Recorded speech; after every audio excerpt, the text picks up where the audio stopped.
আসলে আমরা সবাই কিন্তু আশা করছি যে আমরা আহ, নির্দিষ্ট সময়েই আমাদের আশা পূরণ হবে।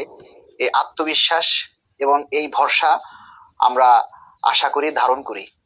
কারণ আল্লাহ কখনো কোনো মুহূর্তে কাউকে নিরাশ হতে নিষেধ করেছেন।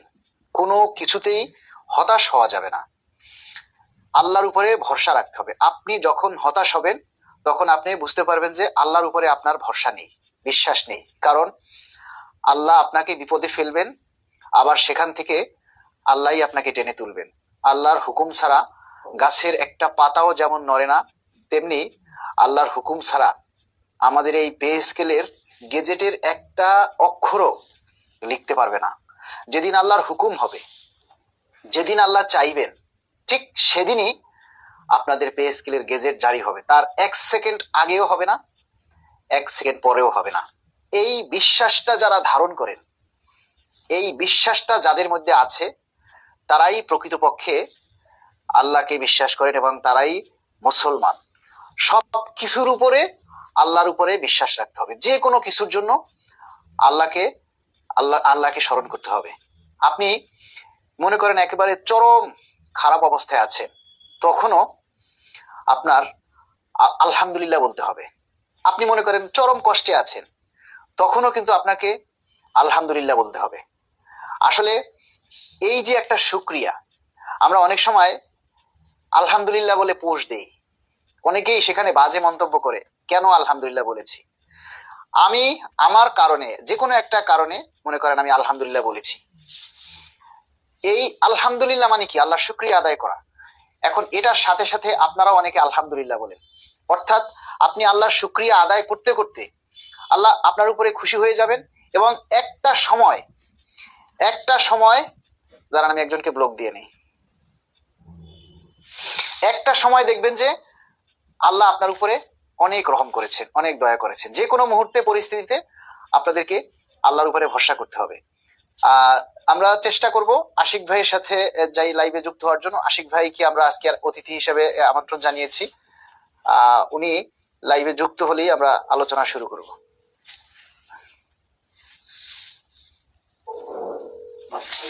আমাদের কিছু কর্মচারী ভাই এবং বোনেরা আছেন, ওনারা খুব বিরক্ত।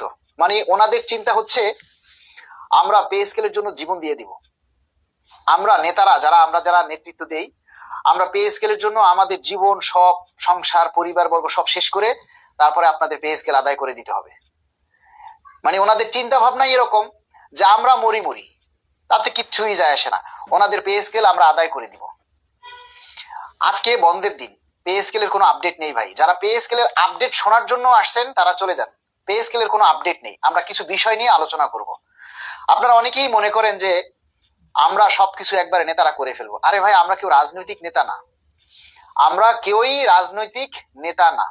আমরা সবাই আমাদের দাবি বাস্তবায়নের জন্য নেতৃত্ব দেই। নেতৃত্ব মানে কারো একটা নির্দিষ্ট মানে জায়গা থেকে দায়িত্ব পালনটা করতে হবে, কারো নেতৃত্বে এই কাজগুলা করতে হবে। আশিক ভাই লাইভে যুক্ত হন। হ্যাঁ, আমি তো হলো বাইরে, আমার ওই চেয়ারম্যান ভাই ফোন ছিল, তো ওনার সাথে কথা বলতে লাগে। আমি হলো 5 মিনিট লাগবে বাসায় যাইতে।